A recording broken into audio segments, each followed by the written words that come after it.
l'instant DA, l'instant dessin animé qui illumine ta journée.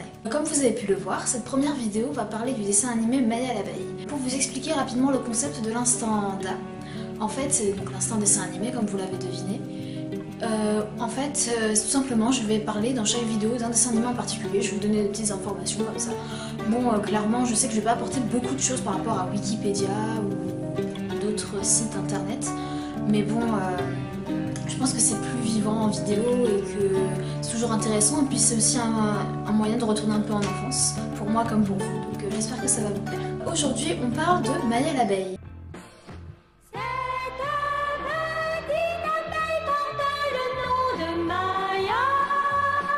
Il faut savoir qu'avant d'être un dessin animé, Maya l'abeille était un livre pour la jeunesse, qui s'appelait Maya l'abeille et ses aventures, écrit par Waldemar Ponsels. Je sais pas trop comment ça se prononce. Ce dessin animé était diffusé pour la première fois à la télévision le 1er septembre 1975 sur la chaîne TV Sailly, mais il a été diffusé pour la première fois en France le 16 septembre 1978 sur TF1. Donc c'est une série d'animation japonaise qui a été créée par Nissan Takahashi, je sais pas si je le prononce très bien, et donc qui est composée de 182 épisodes.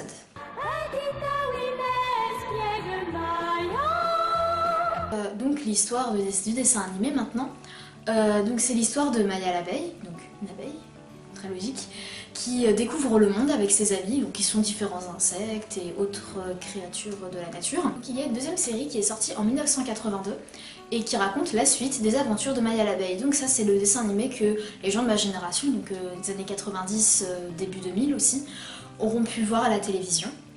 Et la première série, c'est plus ce que nos parents, donc ceux qui sont plus nés dans les années 60, 70, qui eux, ils ont plus eu l'occasion de voir la première série. Il y a aussi une troisième série qui est sortie en 2012, donc c'est une version complètement différente du dessin animé puisqu'elle est en 3D, mais on en parlera plus tard.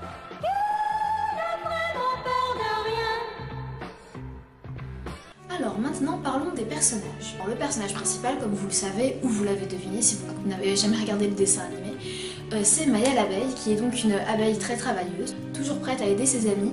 Elle est très optimiste aussi. C'est quelqu'un de qui bouge beaucoup, qui a la joie de vivre. Ensuite, il y a Willy, qui est son meilleur ami, qui est beaucoup plus peureux. Elle est vraiment très téméraire. Lui, il est beaucoup plus peureux. Il ose pas trop aller dans les aventures, on va dire. Il est prudent. C'est un peu un instinct de survie en fait, hein, quelque part. Il a conscience du danger qui est autour de lui en fait, et une conscience que n'a pas forcément Maya. Et du coup, c'est un duo qui se complète plutôt bien. Ensuite, il y a Flip, je ne pouvais pas ne pas en parler, qui est une sauterelle et qui est en fait le protecteur de Maya. Il veille sur elle depuis sa naissance et il aime beaucoup voyager. Il y a ensuite Mademoiselle Cassandre, qui est la maîtresse de la ruche. C'est une personne très organisée et bienveillante qui aide toujours Maya quand elle peut. Il y a aussi Alexandre la souris, qui est un inventeur, donc c'est un personnage qu'on retient peut-être moins. Moi personnellement je m'en souvenais pas, c'est en faisant les recherches pour la vidéo que j'ai découvert d'autres personnages que je me souvenais pas. Il y a ensuite Lara, qui est une coccinelle qui en fait est assez jalouse de Maya, parce qu'en fait elle comprend pas pourquoi Maya est la star de la prairie et pas elle. Il y a ensuite Béatrice, qui est un papillon et qui elle rêve de rencontrer un prince charmant dans un bal. Donc, je dois avouer que là c'est vraiment, je vous parle de personnages que je me souviens pas de les avoir vus dans le dessin animé, parce que bon, j'ai pas regardé tous les épisodes, et puis c'était il y a très longtemps quand même. Ensuite on a, bon là je vais pas vous faire de description, on va juste les énumérer. Donc on a Jérôme le mille-pattes, Jean le temps, on a Max le ver de terre, lui il est un peu plus important, ça je m'en souviens un peu plus, et en fait il est très peureux et timide. Il y a aussi Nick, je ne sais pas ce que c'est comme animal, je n'ai pas cherché.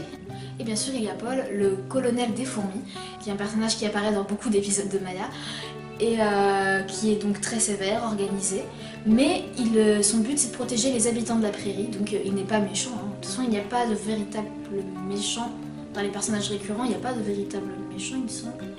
Si peut-être, enfin bref. Il y a aussi Kurt, le bousier qui rêve d'être un scarabée. Il y a aussi Tekla l'araignée. Ça, on la voit dans plusieurs épisodes quand même. Et bien sûr, il y a la reine des abeilles qui donne des missions à Maya. Alors maintenant, parlons plus d'anecdotes au niveau de ce dessin animé. Il faut savoir qu'il y a beaucoup de jeux vidéo sur Maya l'abeille qui sont sortis. Le premier jeu sur Maya l'abeille à être sorti, c'est Maya the Bee and Her Friends, donc en français Maya l'abeille et ses amis, qui est sorti en 1999 sur Game Boy Color. Donc oui, c'est très ancien. Ensuite, sur Game Boy Advance, il y a le jeu Maya l'abeille et la grande aventure qui est sorti en 2002. Toujours sur Game Boy Advance, il y a le jeu Maya the Big Sweet Gold. Ensuite, il y a le jeu Maya the Big Ant's Quest qui est beaucoup plus récent puisqu'il date de 2014 et qui était un jeu qui était, non, qui est, je sais pas s'il est encore disponible, mais donc qui était disponible sur smartphone et tablette. Toujours dans le même style, sur smartphone et tablette est sorti le jeu Maya the Bee The Flying Challenge donc en 2015. Et au niveau des anecdotes, donc là on a fini sur la liste des jeux vidéo, hein, c'est bon, c'est fini. Il faut savoir que le générique de Maya l'abeille a été repris par le groupe Explosion de Caca. Oui, il s'appelle vraiment comme ça. Ils ont sorti un album, vraiment, c'est pas une blague. L'album était sorti en 1999, il s'appelait Vue à la télé, donc il reprenait différents trucs de télévision. Et ils ont repris le générique de Maya l'abeille.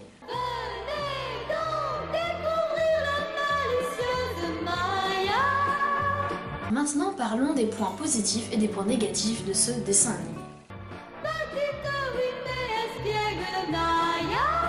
Commençons par les points négatifs. Pour moi, le grand point négatif de ce dessin animé, c'est l'adaptation en 3D. Je trouve vraiment que c'était inutile et enfin, pourquoi?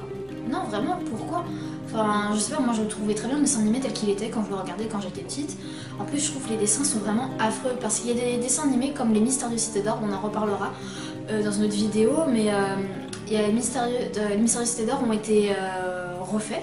Ils ont refait des nouveaux épisodes, ils ont recommencé le dessin animé, mais les graphismes sont magnifiques. Là, c'est juste horrible à regarder. Enfin, moi personnellement, je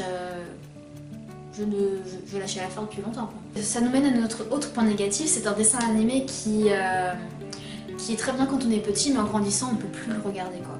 Enfin, moi personnellement, Maya l'abeille, c'est des intrigues qui me passent au-dessus, quoi. Clairement, c'est normal, hein, quand on grandit au bout d'un moment, voilà, les dessins animés ne sont plus adaptés à nos âges. Parce qu'après, c'est sûr qu'il y a des dessins animés comme, je sais pas, moi, Martin Mystère, Totalis Fest, des trucs de ce genre. Quand on est ado, jeune adulte ou même très grands adultes, hein, on peut encore les regarder parce que les intrigues sont presque proches des films en fait. Donc du coup ça ne dérange pas de les regarder, mais Maya l'abeille c'est tellement enfantin que faut vraiment être petit pour regarder après c'est plus possible, quoi. Donc je pense qu'au niveau de l'adaptation 3D, ils ont voulu faire évoluer les dessins animés par rapport aux nouvelles générations parce qu'ils ont dû penser à ça justement que c'était pas possible de... Enfin, le public de Maya l'abeille il y a presque 20 ans, il n'est pas le même que celui d'aujourd'hui parce que les gens ils ont grandi, c'est normal. Mais est-ce que c'était nécessaire de changer le graphisme pour ça?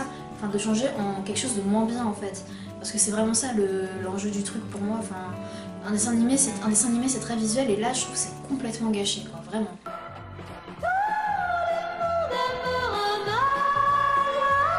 Maintenant passons au point positif. Pour commencer, c'est un dessin animé qui met de bonne humeur. Ça, on peut pas le nier, peu importe l'âge qu'on a. On regarde Maya l'abeille, ça nous met tout de suite dans une bonne humeur parce que ça rappelle l'enfance pour les plus grands. Parce que les histoires, elles sont toujours bienveillantes pour les plus petits. Et c'est toujours plein d'optimisme, c'est de joie, de bonne humeur vraiment. Et du coup ça met bien, quoi, quand on regarde un épisode. C'est aussi par rapport aux anciens dessins animés, du coup pas la nouvelle version. Je trouve que le graphisme est assez joli, bon c'est très vieux, hein, je le conçois. Mais bon, moi quand je le regarde à l'époque je m'en rendais pas compte, comme tous les gens de mon époque. C'est seulement maintenant avec le recul qu'on se rend compte que finalement c'était pas de la bonne qualité tout ça, mais bon, par rapport à la qualité de l'image, mais bon franchement moi je trouve les dessins sont jolis et c'est aussi un plus pour un dessin animé. C'est aussi un dessin animé où il y a plein d'aventures, on s'ennuie pas. Il se passe toujours plein de choses, enfin c'est génial, et puis on découvre des nouveaux insectes, on découvre comment ils vivent, et puis c'est juste drôle, quoi, tout simplement, même avec notre point de vue de maintenant en tant que plus âgé, pour ceux qui sont plus âgés, qui ont mon âge ou qui sont plus âgés que moi. Enfin, même avec ce point de vue-là, ça reste quand même drôle de voir tout ça. Et ça rappelle des souvenirs, quoi. C'est vraiment, ouais, c'est la grosse nostalgie, quoi, Maya l'abeille. Et puis bien sûr, le point positif, je pense que le plus important, c'est les génériques. Le générique est mythique, tout le monde connaît le générique de Maya l'abeille. C'est un truc, enfin voilà, de toute façon, j'ai pas arrêté de vous le mettre depuis le début de la vidéo.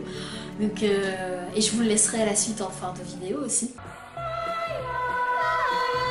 Mon avis sur ce dessin animé. Moi, c'est un des tout premiers, si ce n'est pas le premier dessin animé que j'ai regardé. Vraiment. Je me souviens, je regardais ça, j'avais 2-3 ans. C'est le plus vieux dessin animé dont je puisse me souvenir avec Olive et Tom. C'est vraiment les 2 dessins animés les plus anciens que j'ai regardés, donc c'est vraiment c'est une grande histoire. Forcément c'est un dessin animé qui me tient à cœur, que j'aime beaucoup, et je pense que je suis loin d'être la seule. C'est un dessin animé qui a marqué toute une génération, voire même 2, parce que ma mère regardait ça quand elle était petite aussi, et puis mes petites sœurs qui sont plus jeunes que moi, vraiment beaucoup plus jeunes pour la dernière, et ben ils vont grandir avec ces dessins animés là aussi, et c'est ça aussi que je trouve vraiment génial, c'est qu'en fait, à travers la télévision, notamment les dessins animés, on arrive à faire un lien entre toutes les générations. Il y a tellement de dessins animés que je regardais et que ma mère regardait aussi, et du coup ça nous fait plein de points communs et je trouve ça vraiment fascinant et génial quoi. Personnellement, c'est un dessin animé que je conseille pour les plus jeunes parce que enfin, je trouve on peut pas passer à côté en fait, tout simplement. Je trouve que c'est un peu dommage dans son enfance de ne pas avoir regardé Maya l'abeille parce que ça apporte des leçons de vie, mine de rien. Il y a toujours une petite morale, mais c'est pas trop moralisateur non plus pour les enfants, et je trouve que c'est vraiment bien fait à ce niveau-là. Et du coup, franchement, moi, mon avis est forcément positif. C'est un dessin animé que j'affectionne beaucoup et qui me plaît beaucoup, même si je ne le regarde plus aujourd'hui, hein, à cause de leur nouvelle version, et puis tout simplement parce que j'ai passé un peu l'âge, quoi, par rapport à ce dessin animé-là précisément. Voilà, c'est tout pour aujourd'hui. J'espère que cette vidéo vous a plu, qu'elle n'a pas été trop ennuyante pour vous, parce que moi, j'ai beaucoup aimé la faire. Et j'espère qu'on se retrouvera pour de nouvelles vidéos sur des dessins animés. Et n'oubliez pas, il n'y a pas d'âge pour regarder les dessins animés.